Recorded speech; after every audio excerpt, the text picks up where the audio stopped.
Tantor Audio, a division of Recorded Books, presents The War for the Common Soldier: How Men Thought, Fought, and Survived in Civil War Armies, by Peter S. Carmichael, narrated by Walter Dixon. Introduction. Michigan's John Partington slept among the dead and the dying at Antietam.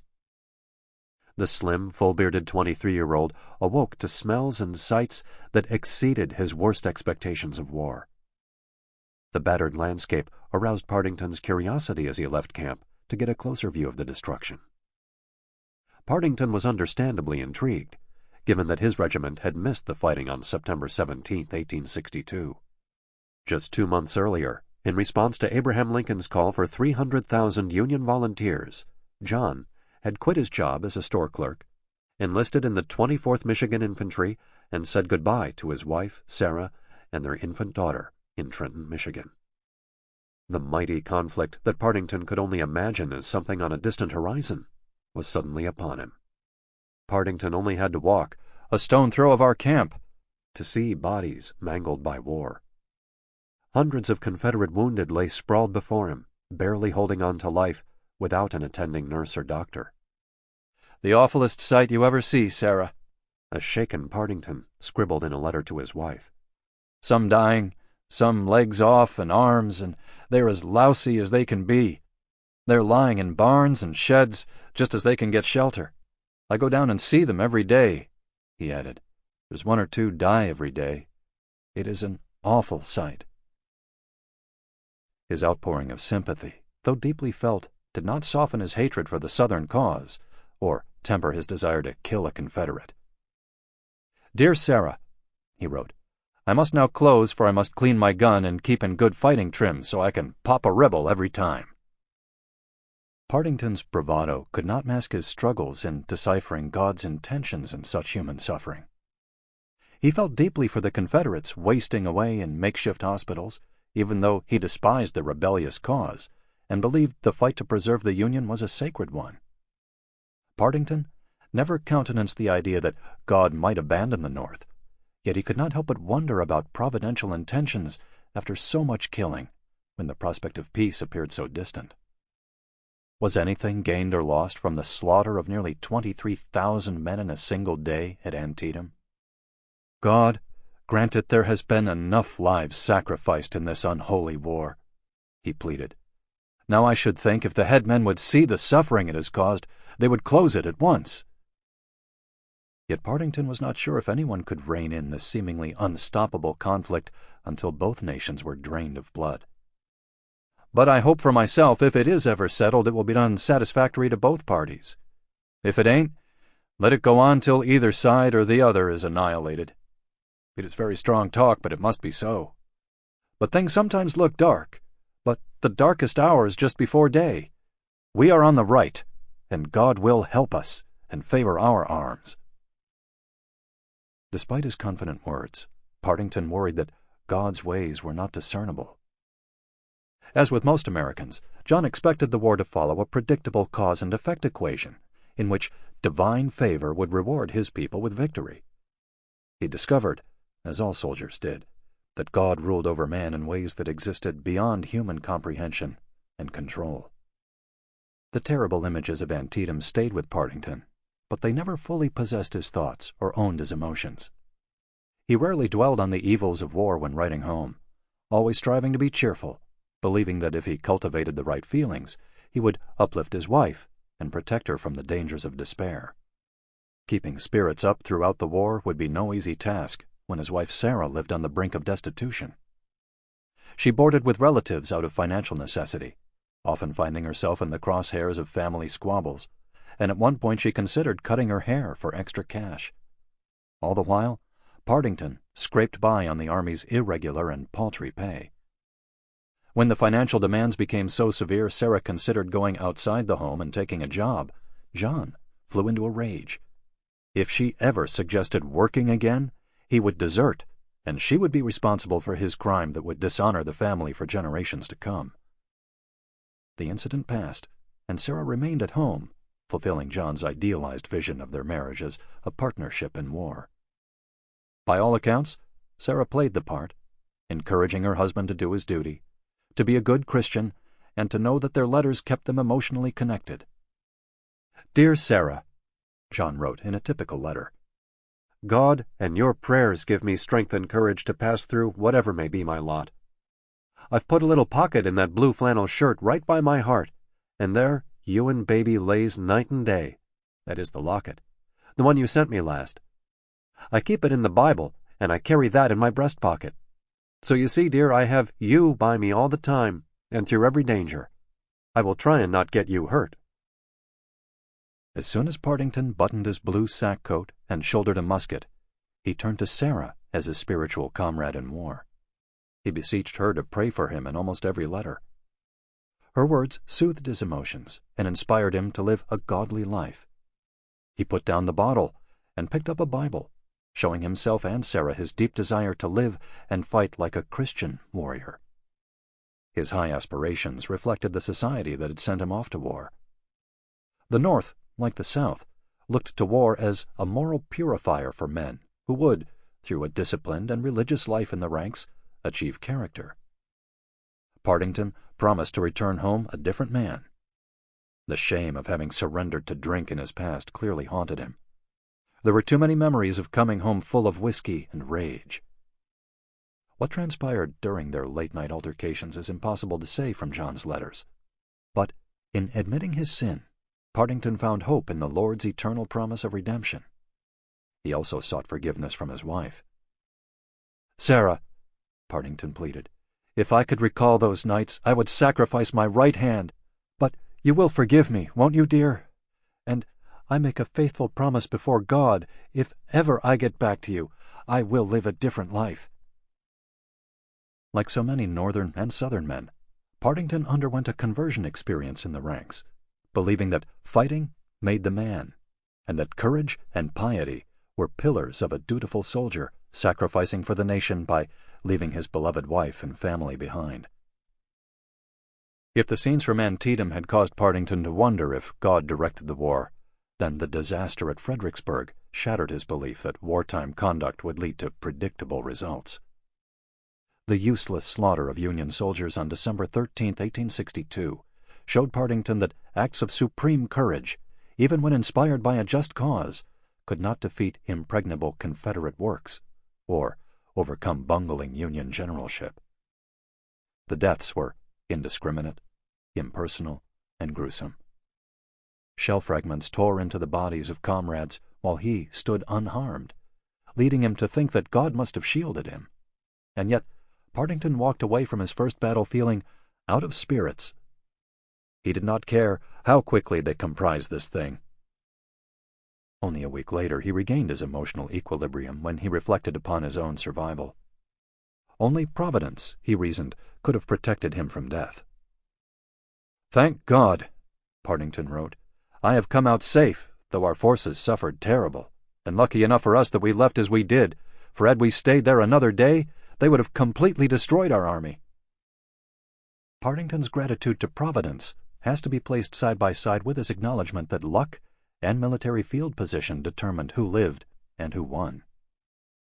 Partington composed a letter full of trepidation to Sarah on January 18th. "But I tell you, Sarah, I don't like much to cross that river in the same place as we did before. I would not care so much if we only had them on equal footing, but to take them where they are, behind such entrenchment and barricade, it don't seem fair." In the weeks that followed the Battle of Fredericksburg, Partington tried to avoid any talk of the dismal war situation.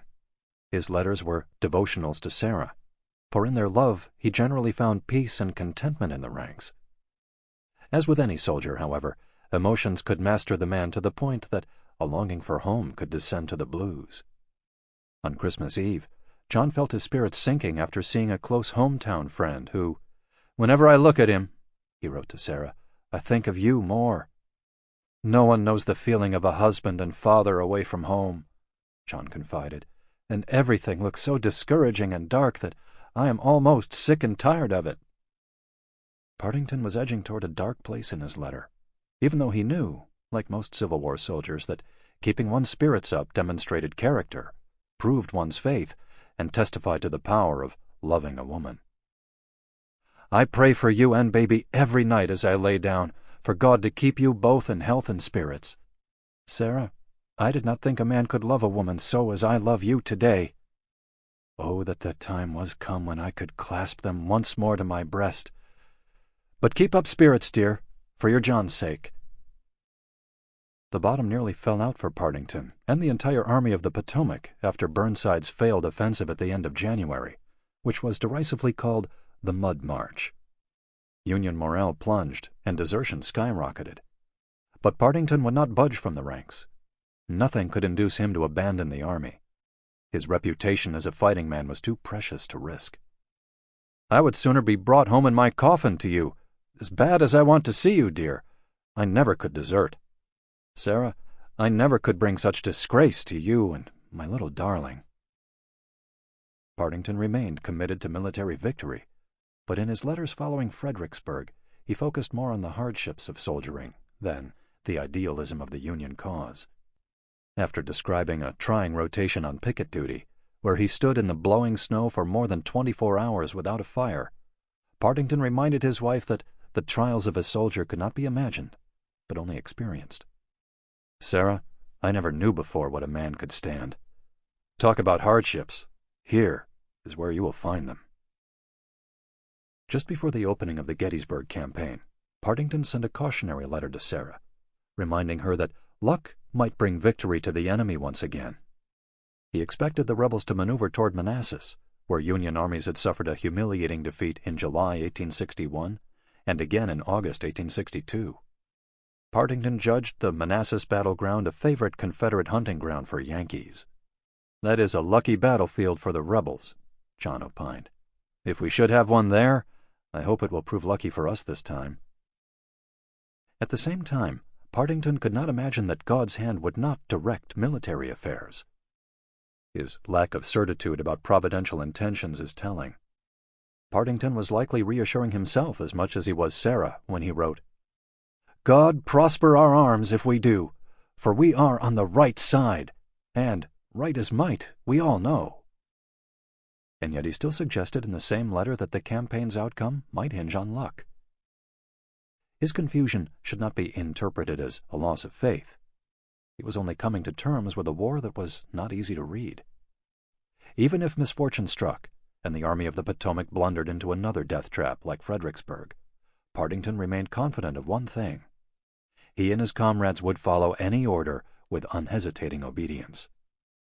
He could, as a result, look to the future with a measure of confidence, given that he would bear up with soldiers' fortitude. Partington's belief in soldiers' fortitude illustrates how much he had changed in less than a year of service. During those times, he struggled to find certainty about God and His will. John always knew in doing the job of soldier, he found the truth of his existence. He and his comrades had endured brutal marches in the field, punishing discipline in camp, and gut-wrenching fear in battle.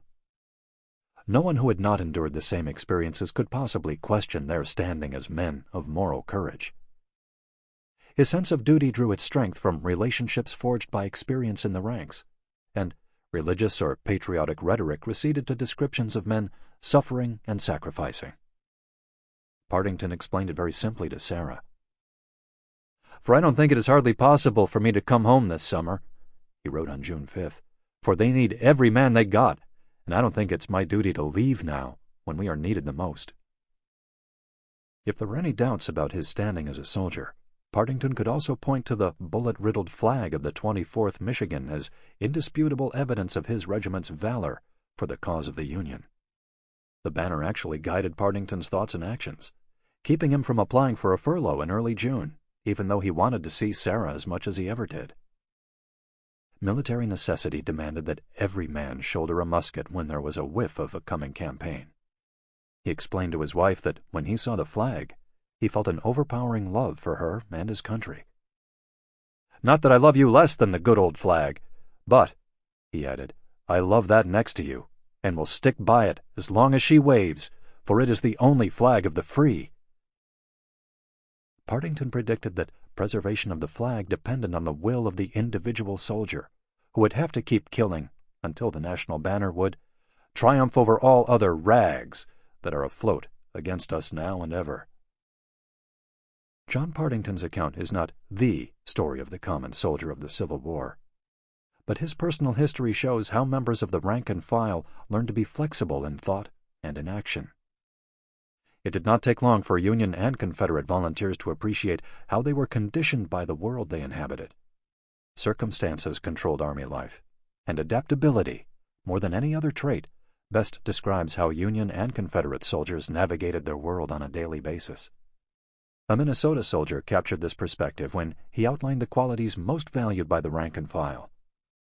"We want a man of greater flexibility of character, a man of rough-and-ready energy, who knows how to adapt himself to circumstances and men in all conditions of life."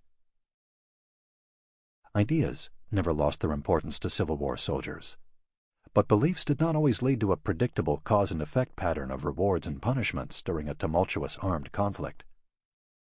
Even as soldiers insisted that the war had a higher moral and political purpose, they struggled to find moral certitude in the waging of war. Acts deemed criminal in the civilian world suddenly seemed just, necessary, and essential to survival. The randomness with which men died in camp or were indiscriminately shot down on the battlefield was especially troubling, for it suggested the absence of an orderly universe based on divine selection. Soldiers could not help but wonder, as Partington did, if maybe it was every man for himself. A Mississippi soldier echoed this point shortly after his enlistment. "We cannot rely upon anyone with certainty. The distress everywhere prevailing has thrown every individual upon his own resources for a support, and have had the effect to isolate, it seems, every human being." Yet their probing questions about the war's destiny and human nature rarely caused a crisis of faith or led to widespread disillusionment. Union and Confederate soldiers kept going, even when all seemed lost, relentlessly driven by a strong desire to live up to the expectations of home and their desire to preserve male honor in pursuit of military victory. Partington cherished his standing in the ranks as a man of courage, and any loss of reputation would have called into question a deeply felt and robust love that bound him to his wife, his comrades, and his nation. Duty became Partington's watchword, as it did with most Civil War veterans, because it made the job of soldiering sacred, while also offering men a degree of latitude in dealing with the dilemmas of Army life. The concept of duty proved malleable, rarely triggering a mechanical or predictable course of action among veteran soldiers who knew that they did not have a prayer of surviving unless one assumed a situational view of life. In The War for the Common Soldier, I argue that Union and Confederate soldiers navigated the war with a spontaneous philosophy that can best be described as a hard-nosed pragmatism. Luke Menand was among the first historians to show the importance of pragmatism in his exceedingly important study of Union officer and Supreme Court Justice Oliver Wendell Holmes in The Metaphysical Club, A Story of Ideas in America. According to Menand, Holmes's pragmatism overshadowed his idealism by 1864, when Holmes came to distrust ideology and to value duty, experience, and professionalism above all else. Plenty of soldiers on both sides shared Holmes's veteran outlook, but their pragmatism did not compete with their idealism, as Menand's argument would suggest. Rather, I believe that pragmatism gave them the flexibility to act in ways that actually helped them preserve their faith in ideas. Adaptability, the hallmark of pragmatism, empowered soldiers to shape themselves to the ground conditions of war. Thus, the ideas themselves could bend. As Joseph Glatar has shown in his pioneering study of Sherman's army, the reworking of codes of appropriate conduct did not drain Union soldiers of their idealism. In fact, the rampant foraging and destruction of Southern property rarely descended into plundering. The men saw themselves as acting out of military necessity and legitimate retribution in order to restore the Union. Sherman's men might have been the most pragmatic in their approach to war, but they were far from alone. Adhering to a strict code of conduct proved unsustainable in the field on both sides and in all armies.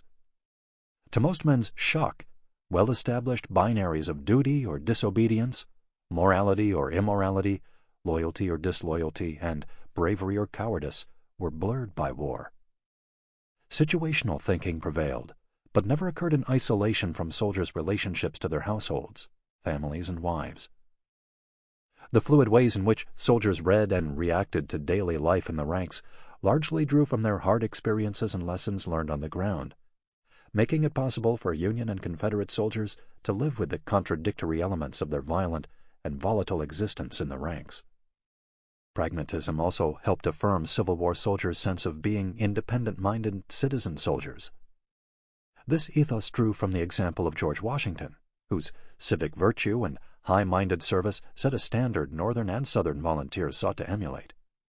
They fashioned themselves as selfless defenders of liberty, having set aside the mundane matters of life to achieve immortal fame by defending the nation. When the crisis passed, Northern and Southern men intended to return to their civilian pursuits, just as Washington had done after the American Revolution. Life would resume after the war, but people would see them differently. They were war heroes, deserving of eternal gratitude and remembered as patriots. Sentimentalism proved incapable of reconciling the inherent tensions in the model of the citizen soldier. Wartime sentimentalists put their faith in the individual soldier's ability to rise above the dehumanizing aspects of military life through physical and moral discipline. Living with a pure heart was supposed to instill moral courage in men so that they might face battle without fear. The individualized sentimental soldier, who was always imagined as white, would fight courageously, pray fervently, and suffer silently for the national cause. If a soldier cultivated the right feelings, sentimentalists predicted that he would show himself as a man of character, whose sacrifices would demonstrate the power of willed behavior over the impersonal forces of mass-organized warfare. Although sentimentalism never lost its potency in making the bodily sacrifice of the citizen soldiers sacred, it could not accommodate the extremes of the military world, where days could oscillate between sheer boredom and uncontrollable terror, between a feeling of safety and a sudden fear of death. To conclude that war's horrors kept soldiers from following an idealized cultural script is a prosaic point. The challenge is to understand how the ideas of the citizen soldier, imbued with the feelings of sentimentalism, intermeshed with the daily practices of soldiering. Northern and Southern volunteers reinterpreted the idea of the citizen soldier in ways that countered its intended meaning of strict obedience. Necessity compelled them to pursue alternatives that simultaneously deepened the hold of the citizen soldier as a practice and offered opportunities for subversion. Citizen soldiers were expected to be dutiful, yet absolute submission to authority was unthinkable to American men steeped in the idea of white liberty. Professional officers had no choice but to compromise, since volunteers insisted on having a say as to who ruled over them and under what terms. Even generous concessions could not placate volunteers, who often mistrusted their officers. Veterans came to realize that blind obedience could lead to needless death in camp or battle. As historian Catherine Meyer shows in her path-breaking work, enlisted men thought by the seat of their pants in the field, always trying to adapt to the natural environment without regard to regulation or authority. Their spontaneous acts likely enhanced their chances of surviving, but they often put them in the crosshairs of their superiors, who dismissed self-care tactics as the mischievous shenanigans of undisciplined volunteers. The whirlwind of conflicting obligations of military life reminds us that a soldier was never a state of being, but always a process of becoming. The war for the common soldier considers the totality of the Civil War military experience: the idealism, the camaraderie, the boredom, the marching, the singing, the sickness, the stink, the filth, the drilling, the punishments, the hunger, the exhaustion, the frustrations of being away from their families, the mental fatigue, and the grinding poverty that caused men to forget who they were, what they looked like, and even what they used to be, all punctuated by the horrible violence that, in an instant, turned beloved comrades into unrecognizable corpses. To persevere, soldiers were continually remaking themselves as circumstances dictated. The fortunate managed to find themselves as men, husbands, and soldiers. They passed through the eye of the storm because of a pragmatic, come-what-may outlook that kept them going until either they were played out or the war was over. Ideas had the power to rescue Civil War soldiers during the darkest moments of military service. Thanks to historians Joseph Glatter, Earl Hess, Reed Mitchell, James McPherson, Chandra Manning, Aaron Sheehan Dean, Francis Clark, Stephen Barry, Susanna Url, Lorian Foote, and many others, we understand why men fought and why their reasons changed over time. We know that the defense of slavery mattered to Confederate soldiers. We have discovered that anti-slavery sentiments gained strength in Northern armies without submerging the primary commitment to Union. And we have reconstructed the dialogue between soldiers and the home front, with all of its tensions, contradictions, and expressions of mutual support. Virtually all historians agree that Civil War soldiers were not apolitical defenders of home and hearth, but complicated political beings who were deeply ideological, articulate, and driven to fight and die for high ideals. We also know how Civil War soldiers could act with incredible political solidarity at any one moment, and in the next instance, turn against their government, the people back home, and each other. Both North and South, goes an established argument, also shared a political culture of republicanism, a similar national history, a deep faith in Christianity, and a universal commitment to manly honor and duty, which instilled in Northern and Southern soldiers the fortitude to endure incredible suffering as they strove to live out their sentimental ideals about manliness, religion, and national duty. Much of this scholarship pivots around an immensely important question. What motivated Union and Confederate soldiers? We have, as a result, a deeper appreciation and understanding of the reasons why men fought, and why their reasons for fighting changed over time. I did not write The War for the Common Soldier as a rebuttal to the work on soldier motivation, but I do not believe that this body of scholarship has fully recovered the life of the rank and file as it was lived. Too often historians invest ideology and identity with an all-encompassing explanatory power. This creates the impression that soldiers acted in reflexive ways to abstractions like sentimentalism, the ideal of the citizen soldier, nationalism, and duty. In many cases, the connections between soldiers' thought and action appear mechanical and static because they fail to adequately account for the ways that beliefs and actions rose spontaneously out of particular conditions. The contingencies of soldiering, above all else, are often lost when ideological comments are extracted as transparent statements as to why men fought. Above all else, this book seeks to reconstruct the totality of the military experience by pursuing three broad questions. First, what were the cultural and ideological boundaries that framed the world as Civil War soldiers imagined it? Second, how did soldiers respond to those moments when they felt hemmed in by the sentimental expectations of society, the military's need for discipline, and the pleas for help from those at home, while also facing the pressing practical demands of trying to survive in the ranks? Third, how did soldiers intellectually and practically navigate moments of doubt, when the nature of knowledge and its relationship to truth and belief seemed incongruous with a war that overturned the idea of an orderly universe under God's direction? I respond to these questions by shifting the axis of investigation from what Union and Confederate soldiers thought to how they thought.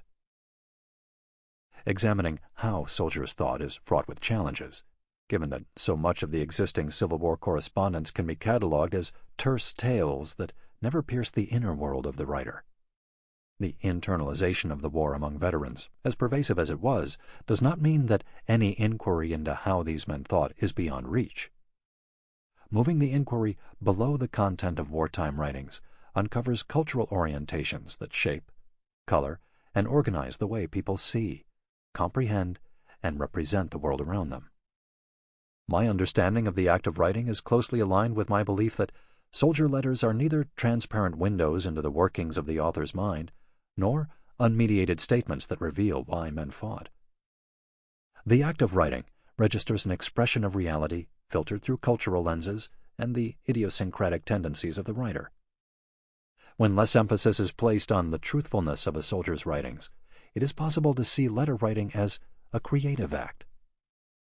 Historian Arlette Farge correctly observes that greater attention should be given to understanding how a narrative came to be articulated in the way Sample complete. Ready to continue?